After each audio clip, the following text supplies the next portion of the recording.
and say you can at least see Ohio from here. But welcome back. We're glad to have you here. We appreciate your leadership. And although Ohio, Governor Beshear and I, our legislatures have been ready to put a lot of money into this bridge. I think we'll have probably another $1 billion in Ohio. And Kentucky will have a lot as well. The truth is this bridge could not be built without these federal dollars. So, Mr. President, welcome back, and thank you for that leadership.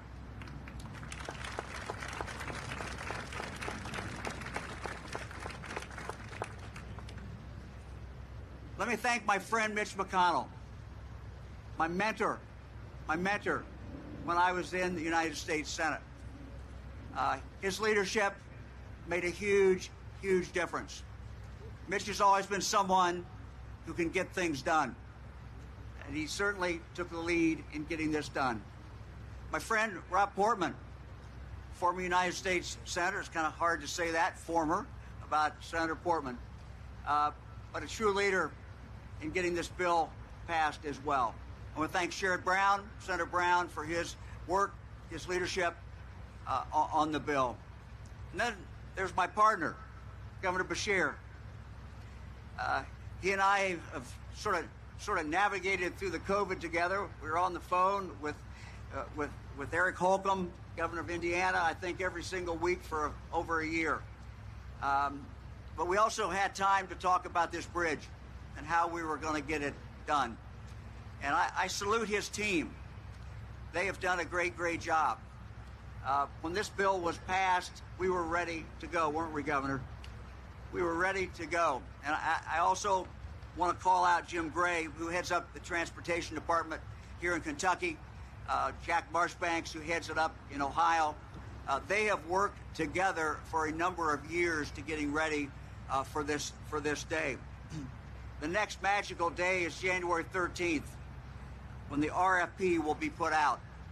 So we're rolling. We don't have too many days to go before we really kick this thing off. I want to thank the Cincinnati Chamber of Commerce.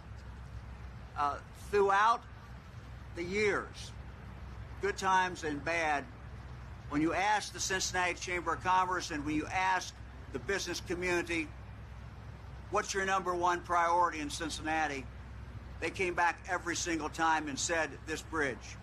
They did not falter. They stayed with it. And so I thank them. I thank Joe Meyer, who heads up the chamber, and I thank the business community in Cincinnati. Thank you for your persistence and for knowing what was important, not only for Cincinnati, but for this country as well. My friend, new Mayor Preval, he and I just had a chance to talk a moment ago, but thank you. Thank you for your leadership and your predecessor, John Cranley, as mayor of Cincinnati. We have been working very closely with them, the Ohio Department of Transportation.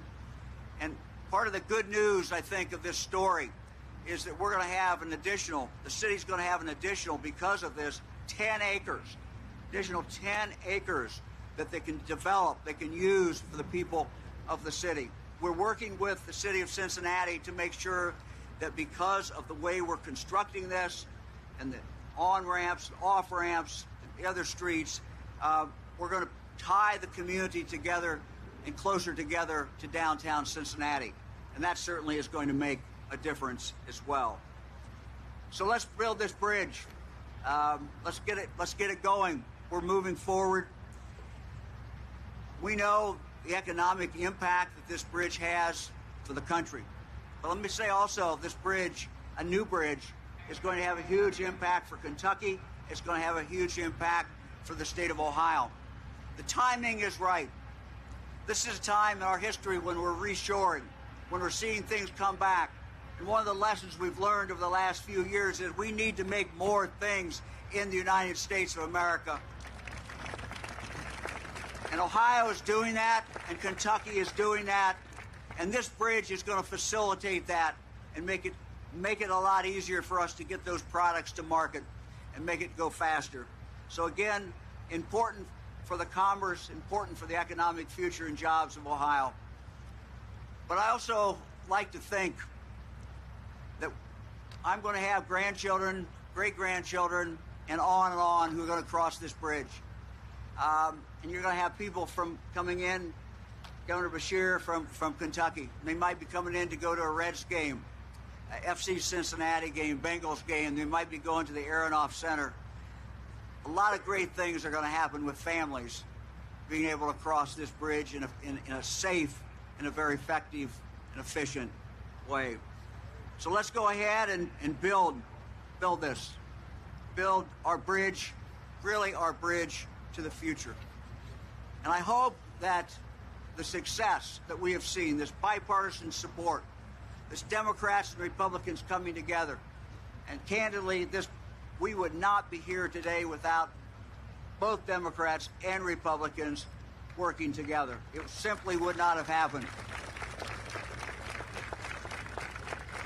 So let our new bridge serve as an example of how we can come together as a country. Come together as a country, as a people, to build things. And come together as a country, together, to just get things done. Let's go build the bridge. Thank you very much.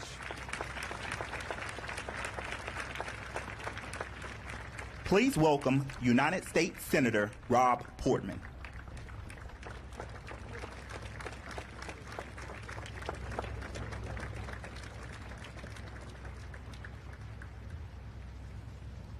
Well, good morning, everybody. And what an exciting morning it is.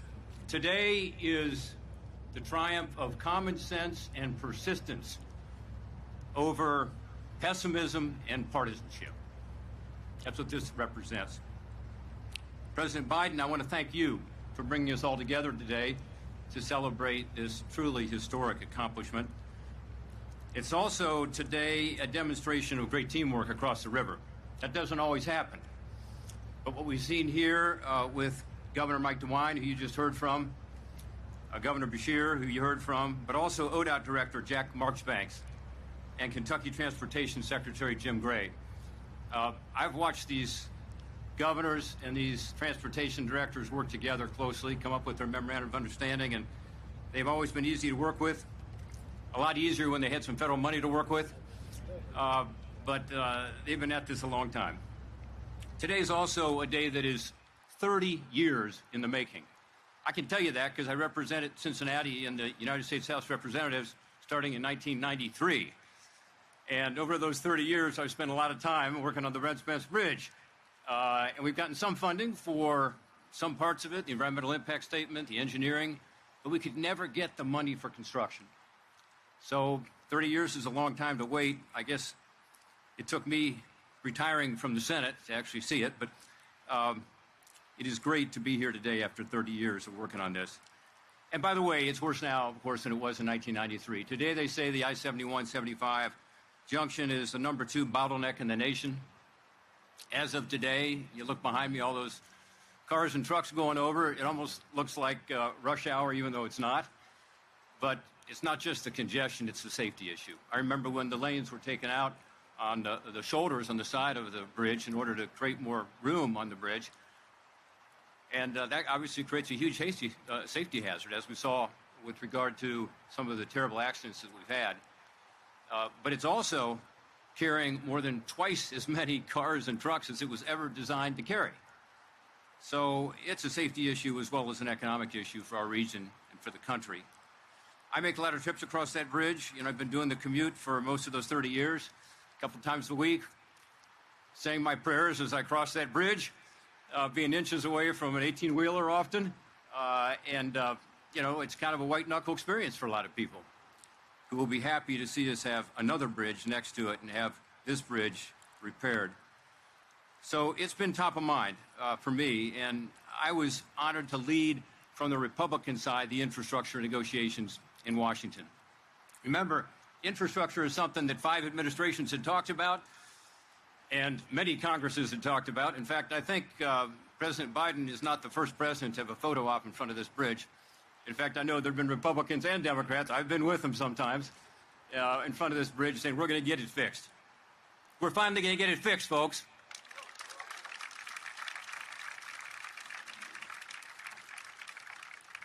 The unprecedented level of federal support that the bipartisan infrastructure bill has provided, both through the Bridge Investment Act and through the MEGA program and other programs, has given us the ability to finally move forward with this, and I'm really excited about it.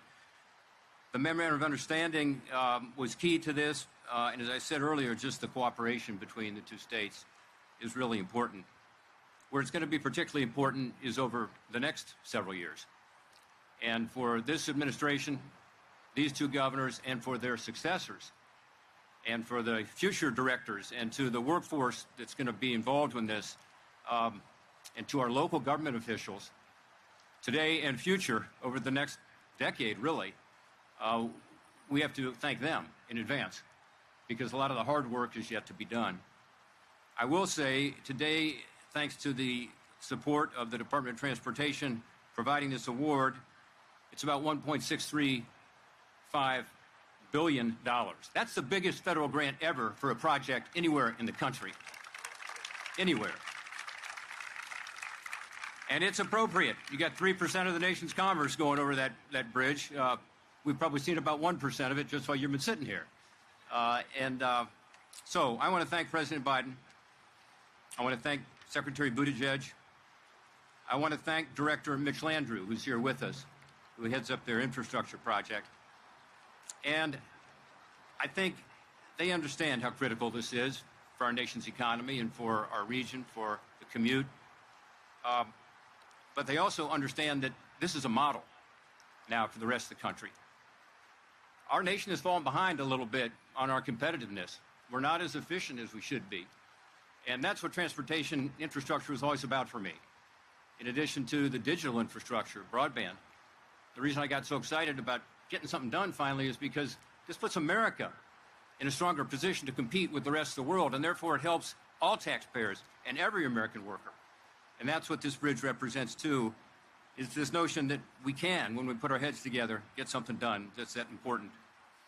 I want to especially thank Leader Mitch McConnell, who showed political courage. I won't go into great detail on that, but I think you know what I mean. But also patience in working with us. This was a 6-month-long bipartisan project. Started off with 1 Republican, 1 Democrat, then we grew it to 5 and 5 and 10 and 10. But he helped us steward this through the process. And his support for this, in my view, the infrastructure bill itself, was critically important to our being here today. So, Mitch, thank you. I want to thank Senator Brown as the co-author of what's called the Bridge Investment Act, which has made part of the infrastructure bill that's providing about 1.3 of this historic $1.6+ trillion commitment today. And of course, again, to Director Marchbanks and Secretary Gray and the teams, thank you for what you will do going forward. This is really important for our region, but it's also important for our country, and it is a model. Let me finish with talking about another model. We did something to get this infrastructure bill passed that is too rare in Congress these days. And that is, we sat down as Republicans and Democrats and said, what is our objective? What are we trying to accomplish here? After decades of talking about it, how are we actually going to get infrastructure done? And we set aside our partisan differences, and although we didn't agree on every detail of that infrastructure bill, we worked as hard as we could to find common ground to get it done. Now, to me, this is not just about a bridge between Ohio and Kentucky. This is about a more effective bridge for our country by talking about how we got here, which is through this process of, bipartisanship, because it actually works to deliver for the people. So as we celebrate the bridge today as being a more effective way to move people across our two great states, it's also a day to talk about how we need to more effectively create those bridges to solve big problems in our country. Godspeed to all of you, and congratulations.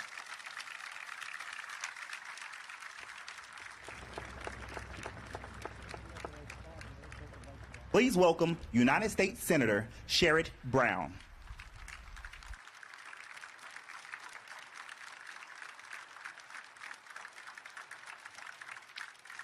Good afternoon, Cincinnati, and wherever else you're from. Mr. President, President Biden, thank you, thank you, thank you. Leader McConnell, thank you for your role in this. My longtime friend, Senator Portman, this would not have happened without him either. Governor Beshear, thank you, and good to see your family here. Governor DeWine and Franny, thank you for your work.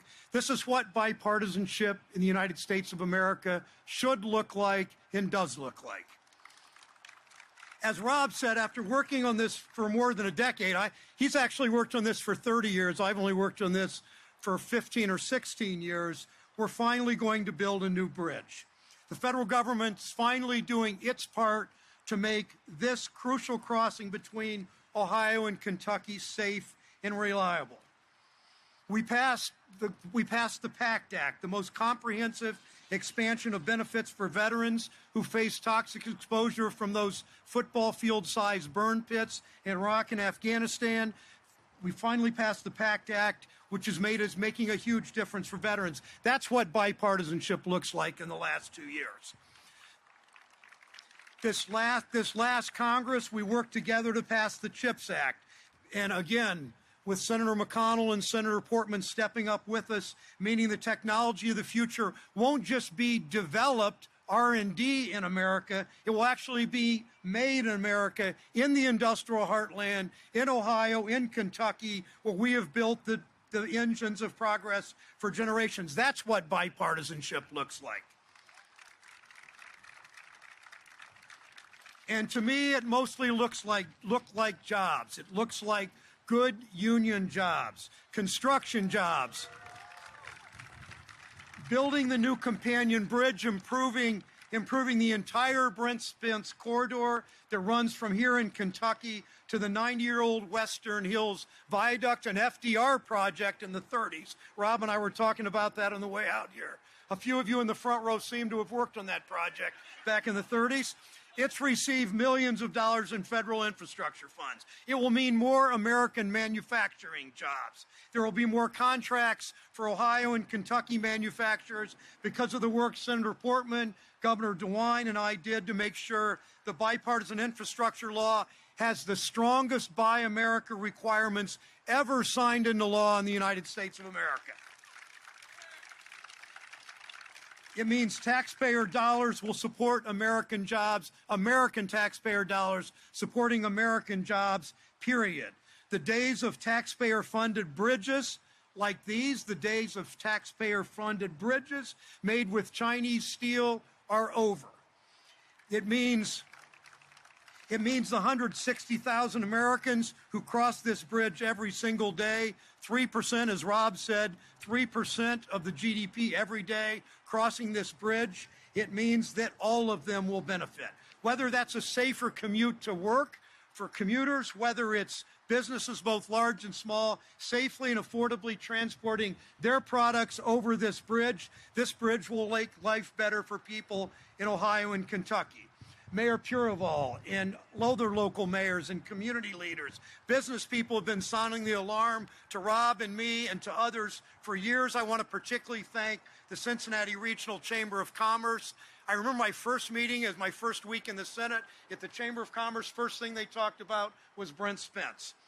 Thank you for continuing to champion this critical infrastructure bill. Plenty of politicians have paid lip service to fixing our infrastructure. We used to be the envy of the world, our infrastructure did, but until now it's been empty talk.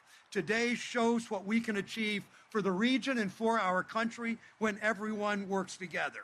To get this funding through Congress, it took a new approach. In 2018, as Rob just said, we started building a bipartisan coalition to create a new program that could tackle large mega projects like Brent Spence. I worked with Rob and 12 other senators to begin to work to make that happen. For years, presidents of both parties have promised infrastructure. You can count and name the number of presidents that have either stood on that bridge or stood over here so you get the best view of Cincinnati. Sorry, Kentucky. You can name all those presidents that talked about that. But it took President Biden, the most pro-worker, pro-union president in my lifetime. It took President Biden to do this. The bipartisan infrastructure law included my bridge legislation that Rob and I talked about, made this investment possible. We celebrate today not just the new Spence crossing, but all the investments in Ohio from the bipartisan infrastructure law. I was talking to Ms. Mays a moment ago, a 30-year iron worker. She will be introducing the president and talking about these projects she's worked on and how we are going to need in this state, in this country, to see a lot more women in the trades and a lot more people of color in the trades, building our bridges, building Intel, building small county culvert bridges in places like Mansfield and Richland County, where I grew up and worked on our family farm. We're going to need good union workers to do these. It's not just about numbers, it's about what the investments mean in Ohio. For the black and brown communities who have historically been cut off from job centers, for rural areas that are hard to reach, it will mean connection, it will mean good paying union middle-class jobs. Together, we can leverage this investment to create jobs in every city, every county, every township across our great state. Thank you today, all of you, for being part of this great day. Thank you.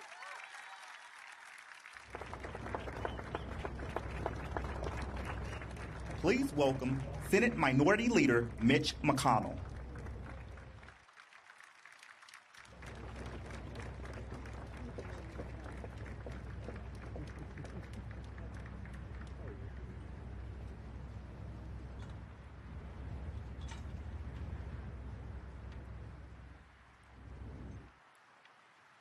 Well, good afternoon, everyone. This is a day I think many people in northern Kentucky thought might never happen. For those of us who've run for public office in Kentucky over the years, every time you came to northern Kentucky, the issue was how we're going to get the bridge built. And as all the Kentucky politicians can tell you, the issue of possibly tolling the bridges was very, very toxic. And so today we sit in this wonderful clear day with sun shining down on literally a legislative miracle. How did it come together? Well, Senator Portman, from whom you had a chance to hear, was the active person on our side.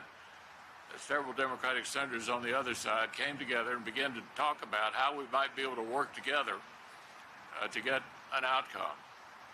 We all know these are really partisan times, but I always feel no matter who gets elected, once it's all over, we ought to look for things we can agree on and try to do those, even while we have big differences on other things.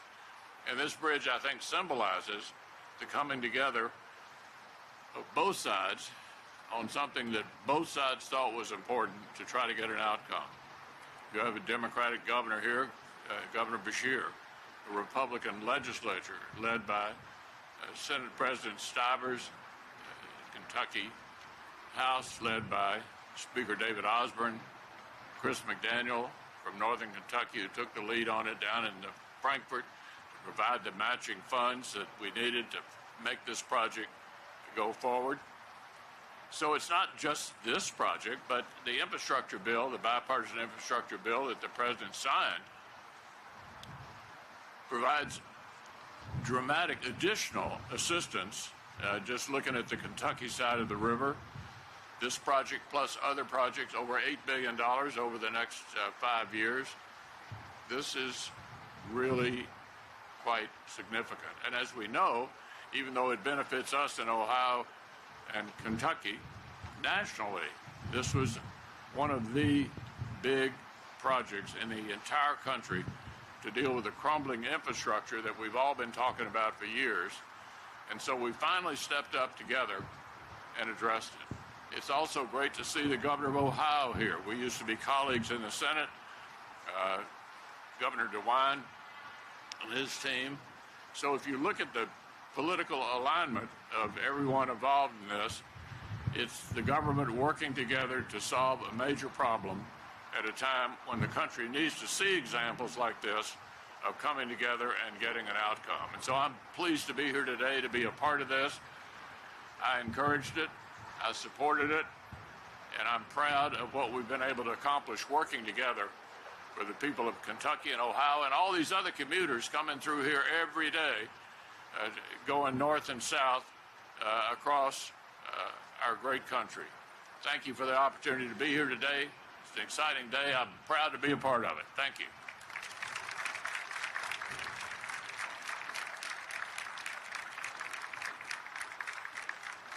Please welcome Iron Worker Local 44 member Sarah Gwen May.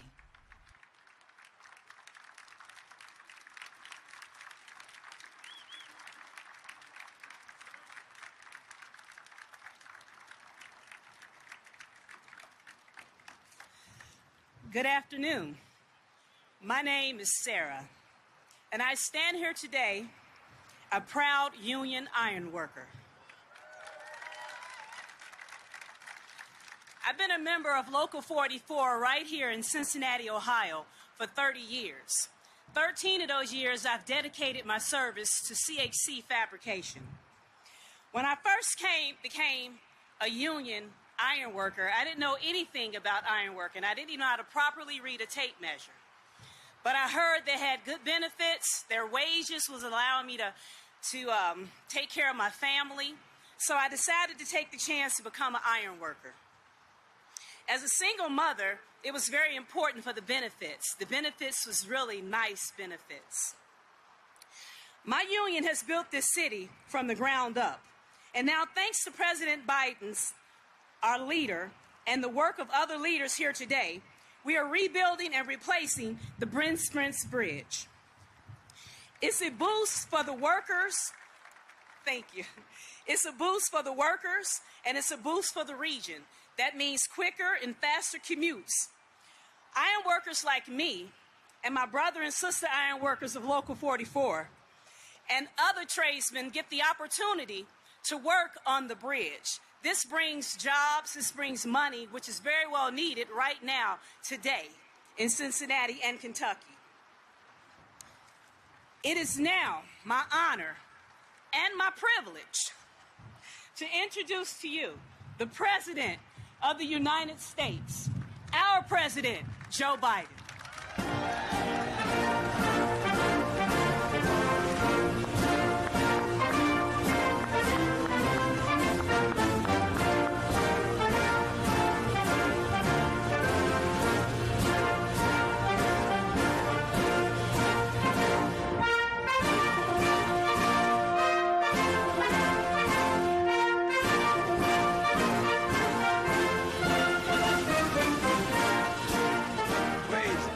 Seat if you have one. Folks from inside the tent, I don't know you're all back there. I tell you, you got to be standing too, huh? All right. Well, look, Happy New Year, everyone. And Sarah, thanks for that introduction. I'm delighted to see the Mayor Covington, and Mayor of Covington, I should say. He is Covington, I think. Joe Mayor, and the Mayor of Cincinnati. And I make sure I got to do this right. Aftab Ferval, did I correct it? Because I want to get it right. He's a hell of a lot bigger than I am. Look, newly elected Representative Greg Landsman, he couldn't be here today. He's dealing with trying to figure out who's going to be the next Speaker of the House of Representatives. And I wish him a lot of luck. He may be the first freshman ever elected Speaker of the House of Representatives. But it's great to be here with two individuals who are among those who worked the hardest and the longest to get this done. Sherrod Brown and Rob Portman, both men of significant integrity and people who do what they say. They've been fighting this for years to get the funding to repair the bridge. Sherrod 16 and Rob about 28. They never gave up. They got it done. And a big thanks also to Governor Andy Beshear and Mike DeWine, who worked hand in hand to help get this done. Folks, I'm especially happy to be here with my friend and colleague of many years, and I might add, longest-serving leader in the United States Senate, Senator Mitch McConnell. Mitch, it's great to be with you. I asked permission if I could say something nice about him. I didn't want to. I said I campaigned for him or against him, whichever helped him most. But Mitch, it's it wasn't easy, and to get this done, and it wouldn't have gotten done no matter all the work so many others have done, and by writing the legislation and dropping it in, it wouldn't have happened without your hand. It just wouldn't have gotten done, and I want to thank you for that. And we have to find common ground to get major legislation done in any circumstance ever, but particularly the circumstance we've been in the last 4 or 5 years have been less than cooperative. And Leader McConnell and I don't agree on everything. In fact, we disagree on a lot of things. But here's what matters. He's a man of his word. When he gives you his word, you can take it to the bank, you can count on it, and he's willing to find common ground to get things done for the country. So thank you, Mitch. Thank you. And that's exactly what we did in the bipartisan infrastructure law, which got done in no small part because of Mitch's leadership.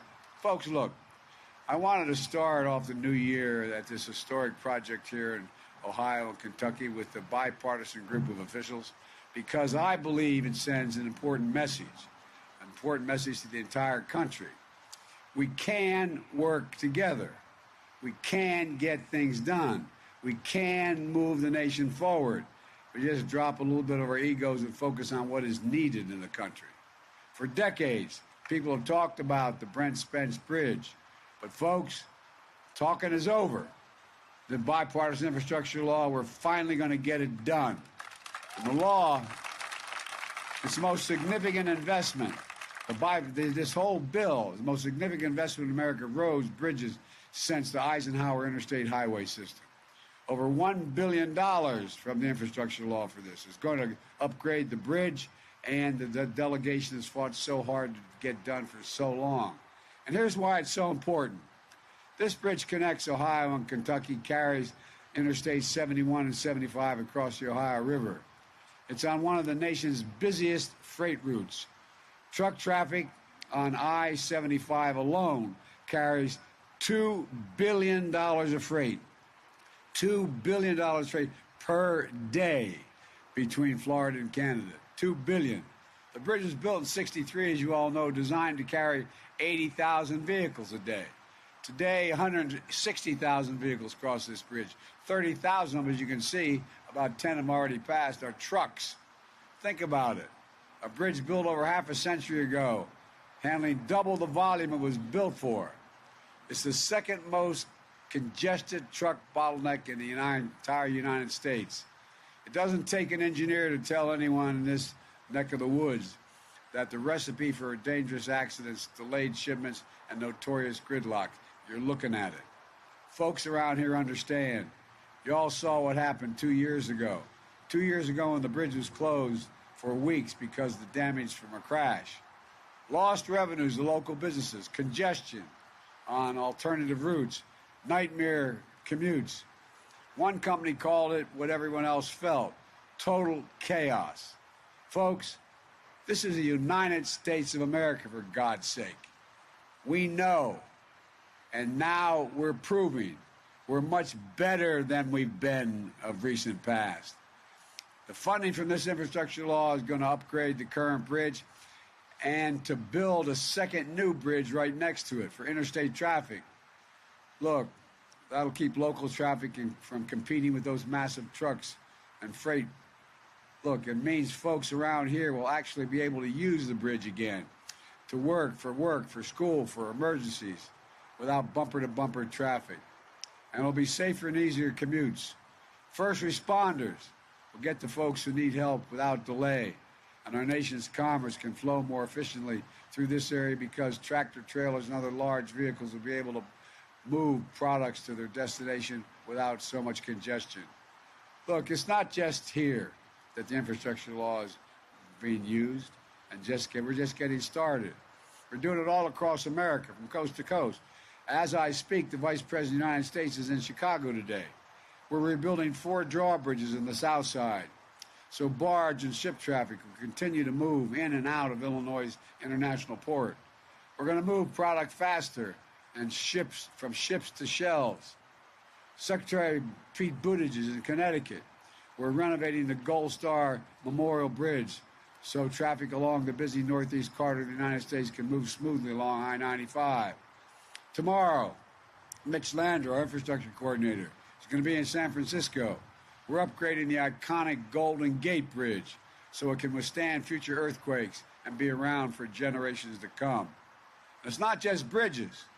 Already, over 1 million households across Ohio and Kentucky are getting access to high-speed internet through the infrastructure law. Didn't exist before. Right across the river in Cincinnati, we're going to award $127 million to replace the old Western Hills Viaduct with a new structure to make freight movement by road and rail more reliable and efficient, a critical piece right at the beginning of this entire corridor, and I know a big priority for you, Mr. Mayor. And on the Tennessee River here in Kentucky, we're investing $465 million to finish building the Kentucky Lock and Dam to clear barge traffic. And we're going to lead to more economic growth in this area. In Louisville, transforming 9th Street from a 6-lane thoroughfare into an area of large pedestrian zone, bicycles, bus lanes, better public space. In Lancaster, Ohio, and Hopkinsville, Kentucky, the infrastructure law is helping companies that make batteries for electric vehicles build new manufacturing sites, create more jobs. So our electric vehicle future is going to be made in America, all of it. And we're doing all this with American workers and American products that are made in America. It's a simple concept. I can sum it up in 2 words. Buy American. I don't sign anything that the Congress passes unless it's buying something American. With Sherrod Brown's help, we're making sure that the iron, steel, construction materials that they're building this bridge are made here in America, in the United States, made in Ohio, made in Kentucky, employing thousands of people all by itself. And that's the work we're going to do largely, and it's being largely done by unions, not labor, union. I can say the word, union. Laborers, electricians, carpenters, cement masons, iron workers, steel workers, communication workers, auto workers, and so much more. These are good jobs you can raise a family on, and most don't require a college degree. All this is about making an investment in America's heartland, and America's people, and America's future. It's about making things in America again. It's about good jobs. It's about the dignity of work. It's about respect. And folks, it's about damn time we're doing it.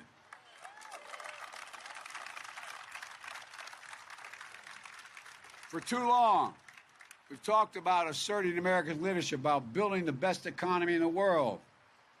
But to have the best economy in the world, the reason I pushed this bill to begin with, you have to have the best infrastructure in the world. You can't have the best economy in the world without having the best infrastructure in the world to get products to market, creating thousands of good-paying jobs.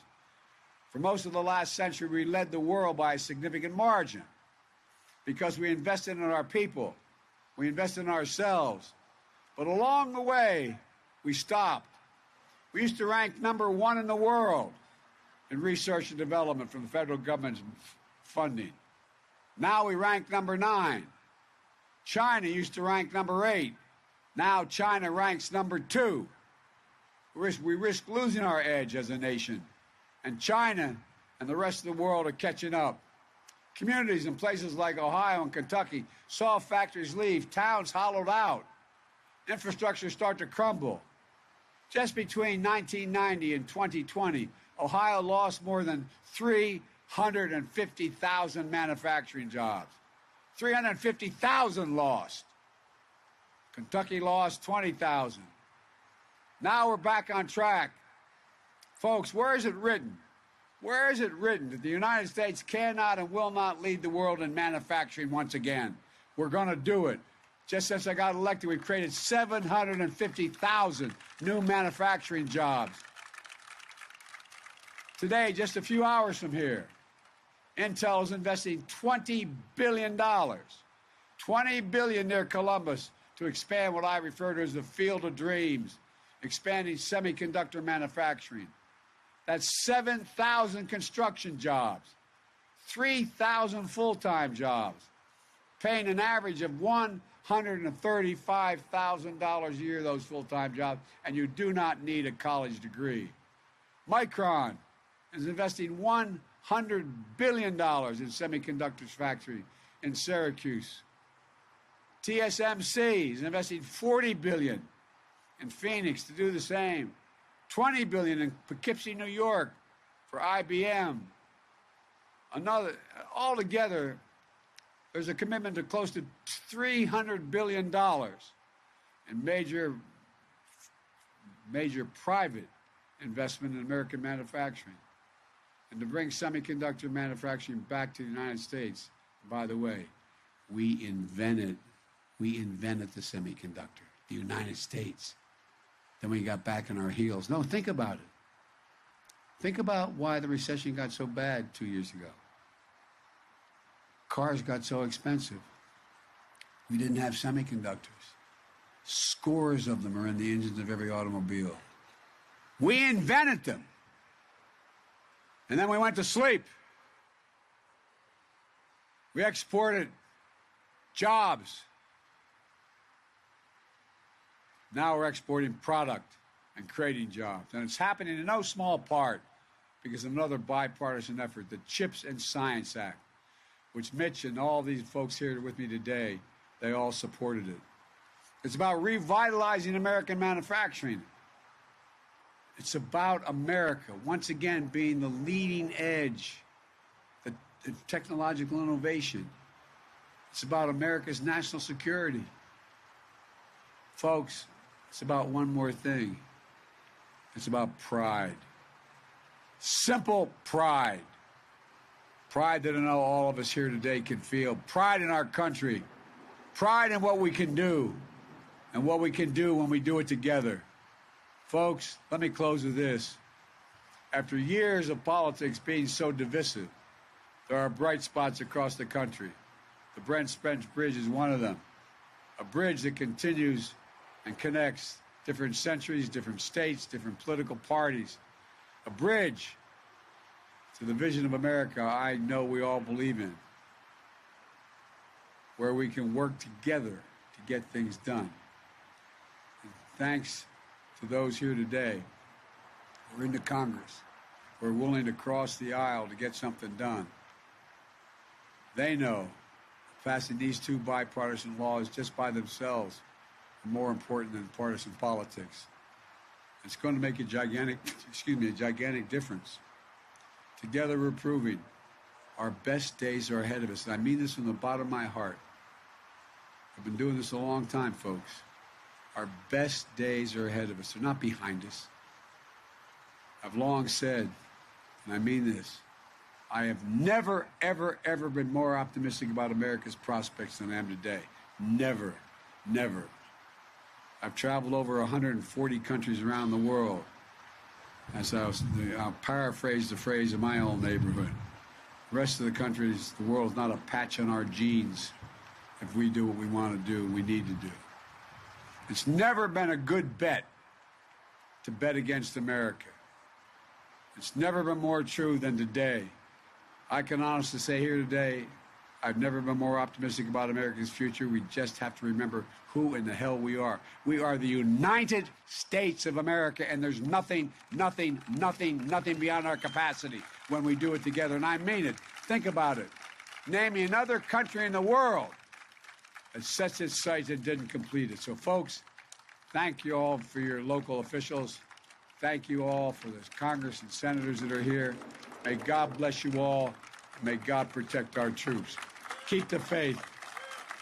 Every time I'd walk out of my grandfather Finnegan house up in Scranton, he'd yell, "Joey, keep the faith." And my grandmother yelled, "No, Joey, spread it. Let's go spread the faith." Thank you.